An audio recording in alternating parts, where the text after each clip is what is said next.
Oke, assalamualaikum warahmatullahi wabarakatuh. Selamat pagi, sobat Semabas Ceria. Kembali lagi kita dalam podcast Semabas Ceria.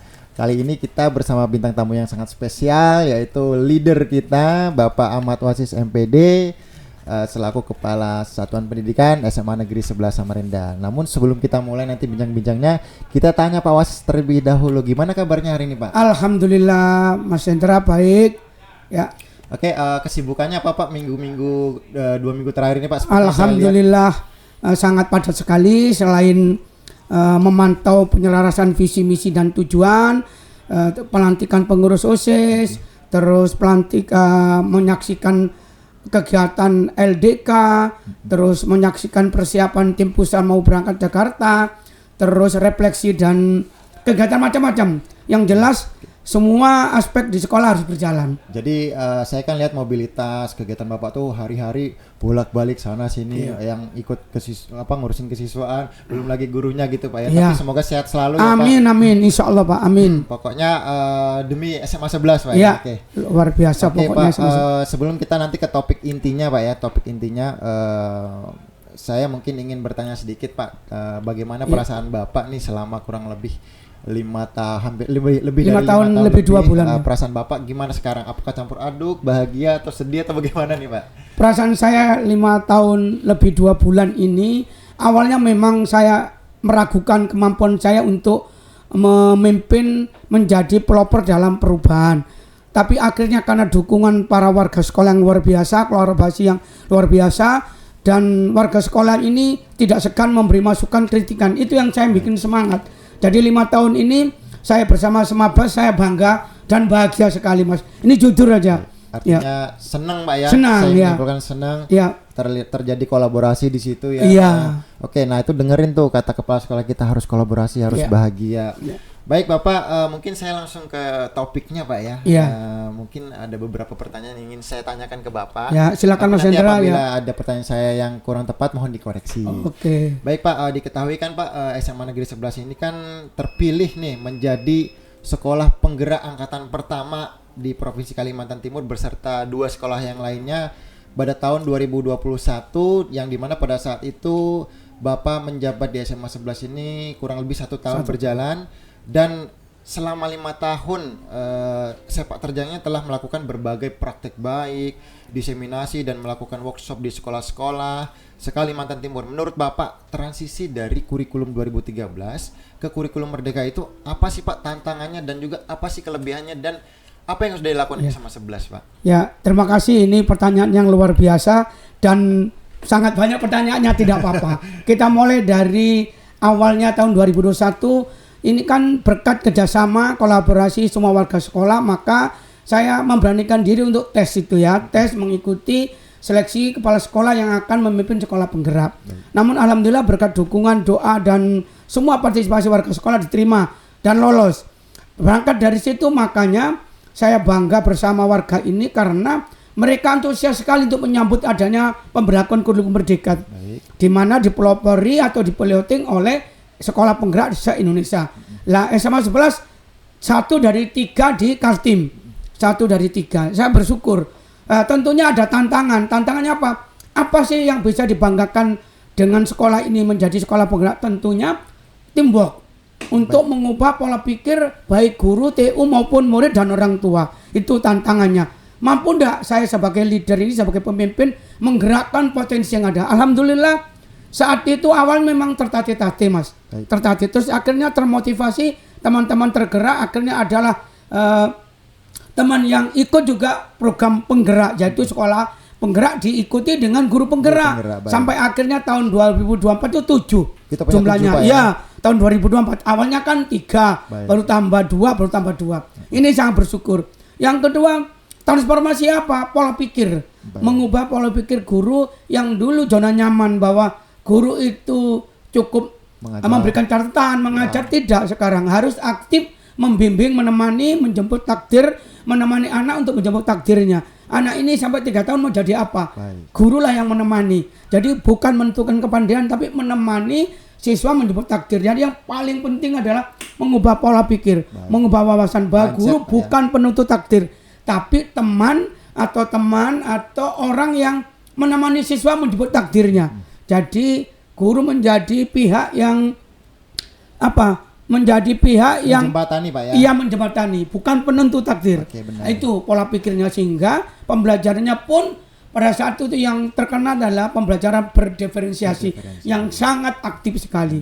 Yang tantangan berikutnya adalah guru harus bisa beradaptasi dengan regulasi-regulasi yang ada, peraturan-peraturan, perkembangan CP, perkembangan pembelajaran, metode pembelajaran, teknik-teknik mengajar yang menyenangkan. Itu Mas Hendra. Mungkin itu sementara, kalau tidak lengkap mohon di. Nah, saya menarik nih Pak. Iya. Tadi Bapak kan bilang gurunya Iya. mendampingi murid. Nah, kita coba ke kontekstualnya Pak. Apakah dari gurunya ini tadi merubah pola pikir, mendampingi murid? Apakah ada dampak yang signifikan terhadap murid ini Pak? Apa Pak? Terus kemudian didukungkah dengan prestasi SMA 11 khususnya di murid gitu? Iya. Ya, tentunya kalau diukur dengan prestasi tidak bisa diukur sepintas atau tahun pertama. Alhamdulillah memang tantangan awal adalah mengubah pola pikir itu berat. Benar. Karena karakter zona nyaman. Tapi alhamdulillah sampai perjalanan ke sini, ke arah tahun kelima sekolah penggerak, meskipun saat ini sekolah penggerak ditiadakan, namun gerakan pembelajaran menyenangkan tetap berjalan. Dampaknya signifikan sekali bahwa anak-anak semangat belajar. Namun tantangannya besar karena SMA 11 tidak sendirian di Samarinda, bersaing dengan sekolah-sekolah unggulan, bersaing dengan sekolah-sekolah yang boarding school. Tentunya kami juga kepingin menyaingi mereka, namun perlu kerja keras. Ada sisi lain kami berhasil mengalahkan mereka, ada sisi lain kami yang kalah. Itulah identifikasi atau ciri khas sekolah itu berbeda-beda, tergantung input anak. Anak ini kepandaiannya di bidang apa, peminatannya atau kemampuan perkembangan minat dan bakatnya. Itu Mas Hendra. Jadi itu sementara ini. Baik ya. Bapak, saya tanggap artinya intinya perubahan signifikan itu adalah perubahan mindset Pak ya, Iya. untuk di sekolah penggerak ataupun pada saat kurikulum merdeka. Kita boleh lanjut ke topik Oh berikutnya. ya, Nah, silakan. ini menarik Pak, melanjutkan topik yang pertama tadi kan. Pada tahun ini kementerian tuh kan mencanangkan sebuah penggunaan pendekatan Pak. Iya. Yang lagi rame nih Pak ya, itu pembelajaran mendalam atau deep learning Pak ya. Iya. Nah, apakah pendekatan ini mempengaruhi Pak prinsip-prinsip pada kurikulum merdeka atau malah memiliki hal-hal yang baru nih Pak menurut Bapak? Oke, menurut saya selaku kepala sekolah setelah mengikuti pelatihan KS kurang lebih 2 bulan, ada in, ada on, ternyata nampak sekali bahwa munculnya pendekatan pembelajaran tidak mengurangi makna dari kurikulum merdekanya, justru memperkuat. Kalau dulu terkenal dengan pendekatan berdiferensi proses, produk dan konten, itu sudah berjalan dengan baik dan sangat didukung oleh kedua belah pihak, murid maupun siswa, dengan terkenal ada project dan sebagainya. Namun di perjalanan ke belakang ini ditekankan bahwa agar pembelajaran lebih bermakna, lebih mengandung makna, lebih menyenangkan, lebih berkesadaran, makanya dia pembelajaran deep learning itu pendekatannya. Saya kira saling mendukung itu. Kurikulumnya tetap, tapi pendekatannya ditekankan, pendekatan deep learning ini dengan prinsip 3 itu. Anak-anak, guru, wali murid, semuanya warga sekolah berkesadaran bahwa untuk meningkatkan prestasi tidak cukup hanya membaca buku. Harus mempelajari semua apa yang ada di lingkungannya, pembelajaran sepanjang hayat. Terus menyenangkan, inilah menyenangkan dari sudut apa? Ya gurunya, TU-nya. Berarti kalau menyenangkan, fasilitas sekolah harus lengkap. Lingkungan belajar harus indah, sejuk. Terus ada suasananya menyejukkan. Ada pembelajaran yang murid dan guru itu memiliki hubungan yang harmonis, menyenangkan. Kolaborasi juga Iya, terus pembelajaran bermakna untuk kehidupan selanjutnya. Jadi pembelajarannya bermakna itu artinya apa yang diajarkan guru didampingi oleh guru ini, siswa memiliki konsep hidup yang nanti bisa digunakan di kehidupan selanjutnya. Saling mendukung ini pendekatan ini. Saya simpulkan itu sangat mendukung juga Pak, ya. Atau continue dari kurikulum merdeka ya. Pendekatan mendalam, pembelajaran mendalam ini Pak ya, menyenangkan atau menggembirakan. Oke Pak, kita mungkin lanjut ke topik berikutnya nih. Oke. Nah, menurut Bapak nih, hal apa yang masih perlu ditingkatkan Pak sehingga pelaksanaan pembelajaran mendalam menjadi lebih efektif khususnya di sekolah kita tercinta ini, Semabas Ceria ini Pak? Iya. Terima kasih Mas Hendra, pertanyaan yang sangat bagus. Apa yang perlu saya tingkatkan atau ditingkatkan oleh guru? Pertama, kerangka pembelajaran mendalam kan ada 4 ya. Ada kolaborasi, penggunaan digitalisasi dalam pembelajaran, menyiapkan lingkungan pembelajaran, dan yang terakhir yang paling penting adalah praktek pedagogis. Jadi pedagogis para guru harus ditingkatkan dengan selalu mengupdate hal-hal baru di dalam regulasi, prinsip-prinsip Ki Hajar Dewantara, prinsip Ki Haji Ahmad Dahlan, semua diterapkan di pembelajaran mendalam. Yang kedua, menyiapkan lingkungan pembelajaran yang sangat menyenangkan. Berarti mendukung. Dan kita sudah terbiasa dengan lingkungan yang indah, sejuk, sekolah ini harmonis, mendukung sekali. Tapi perlu ditingkatkan. Terus kolaborasi antara guru, murid, orang tua, dan staf tata usaha warga sekolah. Untuk menjadi sekolah yang indah, perlu didukung oleh semua pihak. Baik disiapkan dananya, terus pola pikir pengelola sekolah ini mengembangkan sekolah. Bukan sekolah bertahan di satu sisi, tidak. Tapi terus berkembang. Tapi jangan lupa selalu berefleksi, selalu mengevaluasi apakah program ini sudah optimal apa belum, selalu minta masukan. Yang lagi prinsip yang terakhir tidak lupa adalah penggunaan digitalisasi. Makanya di sini selalu terus SMA 11 mengajukan proposal, terus mengajak pendapat-pendapat guru apa yang perlu ditambah di dalam penyiapan digital sekolah ini. Itu Mas Hendra. Baik, terima kasih Pak. Saya dapat poinnya tadi yang perlu ditingkatkan itu pedagogis, lingkungan belajarnya, kemudian dukungan dari guru maupun orang tua. Pak.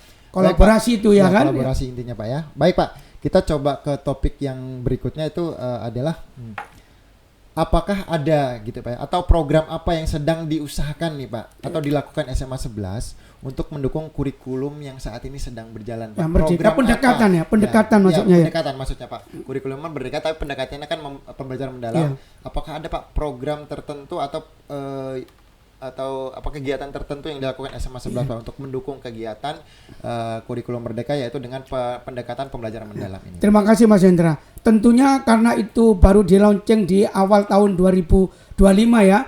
Dan itu kita mulai bulan April itu sudah menyiapkan orang-orang yang akan dikirim untuk pelatihan PM.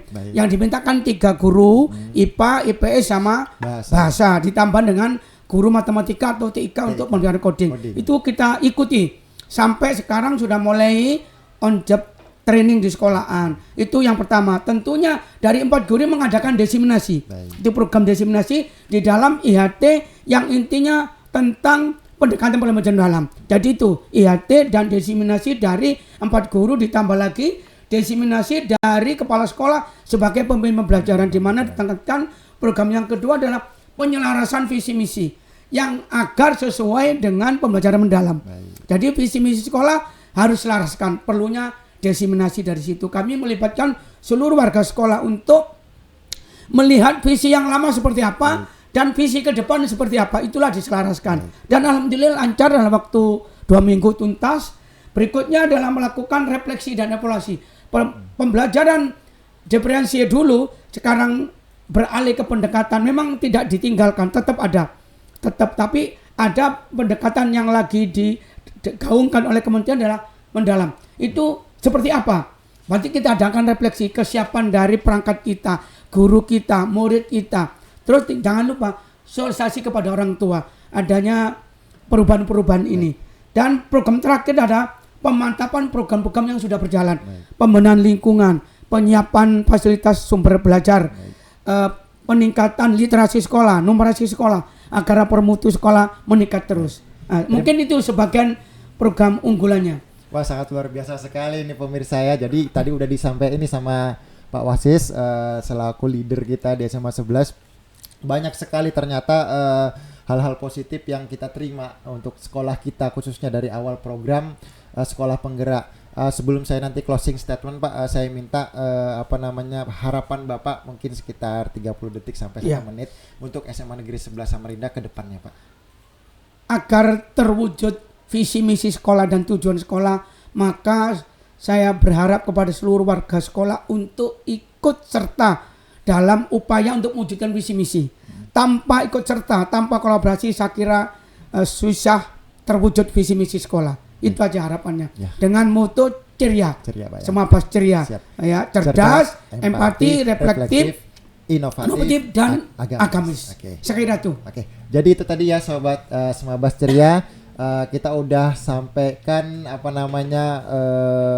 hal-hal yang menurut kita pribadi, menurut kita semua secara kolaborasi dengan Bapak Kepala Sekolah kita, sekolah kita ini adalah sekolah yang mau berubah, yaitu dengan cara kolaborasi tadi dari kita sekolah penggerak, kemudian ada pendekatan pembelajaran mendalam, dibutuhkan kolaborasi yang sangat intens antar semua lini gitu ya, baik dari guru, kepala sekolah, TU, outsourcing, murid dan orang tua ataupun komite dan juga masyarakat Mitra sekitar, sekolah juga, Mas, sekolah. ya. Nah, jadi itu semua sobat Semabas Ceria yang harus kalian ketahui ya, bahwa sekolah kita ini tidak bisa dipandang sebelah mata lagi. Jadi sekolah kita ini sudah semakin maju, prestasi guru dan muridnya itu sudah sangat banyak. Mungkin itu yang dapat kita sampaikan pada hari ini Pak Wasis. Terima kasih Mas atas Hendra, waktunya yang singkat. Nanti kita jumpa lagi di topik-topik atau tema yang lain Pak Oke, Wasis. saya tunggu Mas Hendra ya. Sehat selalu ya Pak Wasis. Ya, amin amin. Oke, Sobat Semabas Ceria, demikianlah yang dapat kami sampaikan. Semoga dapat menjadi pembelajaran bagi kita semua. Sampai jumpa nanti di podcast berikutnya. Bye-bye. Dadah Pak. Halo Ya. kamera Pak. Ya, wassalamualaikum warahmatullahi wabarakatuh.